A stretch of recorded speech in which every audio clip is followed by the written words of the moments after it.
पावसामुळे मेथीची भाजी अशी छान आली किती. आणि इकडं हे अशीच टाकून दिलेली, ही पण खूपच छान आलेली आहे एवढ्या एवढ्या उंचीवर. तर ही सुद्धा भाजी आपण खुडून घेऊ शकतो. ही खूप छान लागते. फक्त याची उंची वाढण्यासाठी जर तुम्ही हे शेंडे याचे खुडून घेतले तरी देखील भाजी खूपच चवीला लागते, एकदम तुपकट.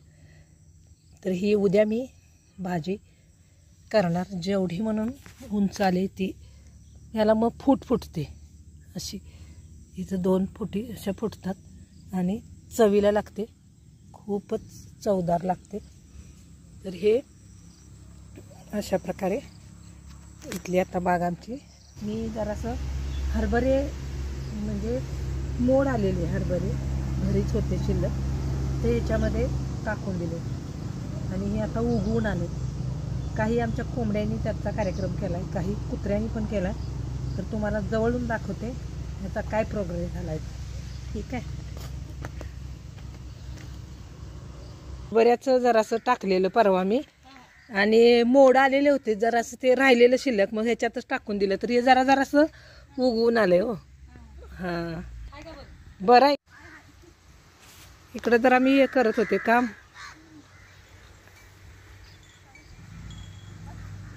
डास चावत असतील आता. जरासं लवकर यायचं, तर पावसामुळं चावत्यातच डास. होय होय. चला जाते मग. होय माझं पण काम चालूच आहे की.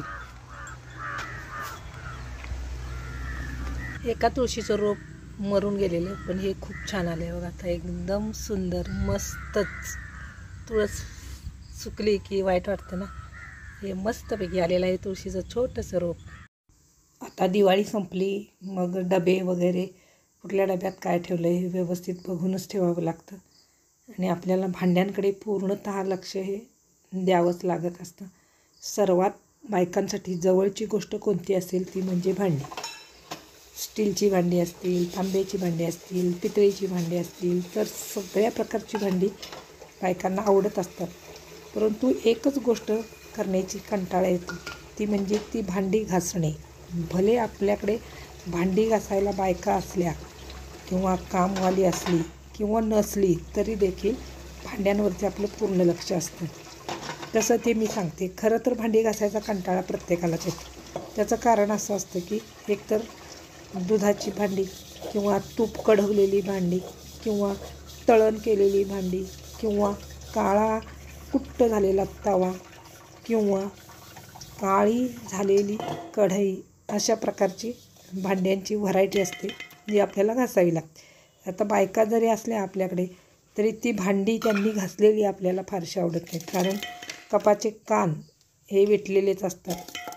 परत दुधाची भांडी व्यवस्थित घासलेली नसतात. मग आपल्याला शंका येते, मग आपण ती परत एकदा हात फिरवून येतो किंवा व्यवस्थित घासली की नाही हे चेक करून पुनश्च एकदा आपण काय करत असतो, त्यात नंतर दूध ओतून ठेवत असतो. तर बघा, एक वेळ मळकी कपडे आपण घडी करून साईडला ठेवू शकतो जर वेळ नसेल तर, आणि वेळ असेल तर आपण ती धुवून टाकतच असतो. परंतु भांड्यांचं तसं नसतं. भांडी ही जशी किचनची शोभा वाढवतात तशीच भांडी ही किचनची शोभा घालवू देखील शकतात. पण कधी जर ती खरकटी बेसिनमध्ये ढीगभर पडलेली असतील तर. बाहेरून कुठून आपण जाऊन आलो आणि जर आपल्याला बेसिनमध्ये खरकटी भांडी दिसली तर जास्त कंटाळा येतो. कपडे काय आपण भिजत घातली की ती साईडला ठेवून देऊ शकतो, ती काही समोर दिसत नाही, पण भांडी दिसत असतात. तर अशा प्रकारे काय असतं. आणि भांड्यांची व्हरायटी खूप म्हणजे खूप आपल्याकडे असते. भांडी घासताना आपल्याला कंटाळा कधी येतो, जास्त मोठी आणि अधिक खरकटी भांडी असतील तरी देखील आपल्याला भांडी घासायला वैताग येतो. आधी असं वाटतं की हे पहिलं मोठं खरकटं भांडं आधी घासून घ्यावं, त्याच्याकडे आपलं बेसिनमध्ये सारखं बघायचं आपली सवय असते. मग पटदिशी हे भांडं कधी एकदा घासतोय असं होतं. छोटी छोटी भांडी आपण घासत असतो तेव्हा आपल्याला एवढं काय वाटत नाही, परंतु अशी मोठी आणि जास्त खरकटी झालेली भांडी घासताना नक्कीच वैताग येतो. तर प्रत्येक बायकांचं जसं भांड्यांवर प्रेम असतं तसंच त्या भांड्यांच्या स्वच्छतेवर देखील त्या लक्ष पुरवत असतात. म्हणून भांडी घासताना आपण काय करतो, काचेची भांडी असतील किंवा असे कप असतील तर ते अधिक जबाबदारीने घासतो. जर ते आपण बाहेरच्या कुणाच्या हाती जर दिले घासायला तर ते फुटले तर आपल्याला वाईट वाटतात. विशेषतः काचेचे ग्लास किंवा काचेच्या बरण्या अशा प्रकारची भांडी आपण स्वतः घासली की आपल्याला एक वेगळंच समाधान वाटतं. भले आपल्याला भांडी घासायचा कंटाळा कितीही आला तरी देखील आपण काय करतो, ती भांडी काळजीपूर्वक घासत असतो. काही ठिकाणी बायका कामाला असल्या भांडी घासायला तर ती भांडी आपल्याला पसंत पडतीलच असं नाही. पुष्कळदा अनेक घरांमधून म्हाताऱ्या बायका जर असतील, आजीबाई, तर त्या म्हणतात, कशाला या बायका ठेवताय, काय त्यांनी जरा तर गोड भांडी घासल्यात का, काय त्यांना ठेवून उपयोग नाही, हे 4 भांडी घासायचं अवघड आहे. चुलीवरची काळी मिक्स झालेली भांडी आम्ही घासत होतो, तुम्हाला आता या गॅसवरची भांडी घासायचं कशाचा कंटाळा येतो. अशा प्रकारचे शेरे देखील आपण आपण ऐकून घेतलेले असतात किंवा आजूबाजूला कोणाच्या तर घरात हे ऐकलेले असतात. म्हणून आपण काय करतो, जरी आपल्याला भांड्याचा कंटाळा आला, विशेषतः घासण्याचा, मांडणीवर मांडायला ती सुबकतेने आकर्षकपणे ठेवायला आपल्याला सगळ्यांनाच आवडतं. विशेषतः बायकांना स्टीलची भांडी, तांब्याची भांडी, काचेची भांडी, चिनी मातीची भांडी, प्लास्टिकची भांडी, किती प्रकारची भांडी आता बाजारात उपलब्ध आहेत.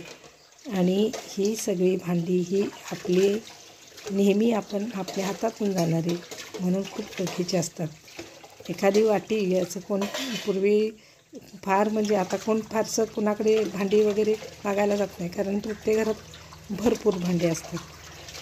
तरी देखील कुणाचं काही आपल्याला देण्यासाठी एखादा पदार्थ दिला असेल किंवा काही खाऊ घालून दिलेला असेल तरी देखील आपण काय करतो, आपल्याला जर तशाच प्रकारचं भांडं आवडलं तर लगेच धावत पळत मार्केटमध्ये जाऊन तशाच प्रकारचं आपण भांडं घेऊन येतो. आणि जशी आपल्याला आपली साडी आवडत नाही, दुसऱ्याने नेसलेली साडी आवडते, तसं सेम भांड्यांचं पण असतं. तर कसं वाटलं ते सांग.